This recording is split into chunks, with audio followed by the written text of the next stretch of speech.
Kineski čelnici Hu Jintao、吴邦国、温家宝、贾庆林、习近平、李克强、贺国强、周永康su jučer odvojeno sudjelovali u diskusiji s raznim delegacijama poslanika na četvrtom zasjedanju Svekineskog narodnog političkog savjetodavnog vijeća 11. saziva.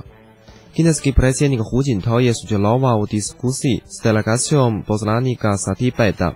On je tom prigodom izjavio da Tibet treba inzistirati na vodećoj ideologiji centralne vlade i razvijati putem sa specifičnošću Kine na tibetanski način. On je zatražio od lokalne vlade da praktično unapređuje razvoj i stabilnost tog područja, kako bi se postigao veći napredak u procesu izgradnje imućnog društva. Predsjednik Svekineskog narodnog kongresa Wu Bangguo je razgovarao s članovima delegacije poslanika Guangdonga.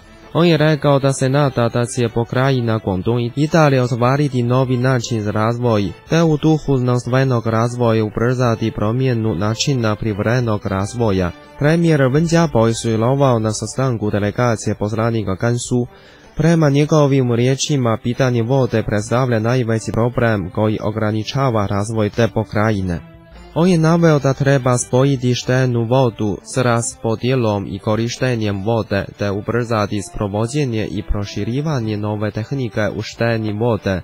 Također treba poboljšati ekološku sredinu i pomagati siromašnima.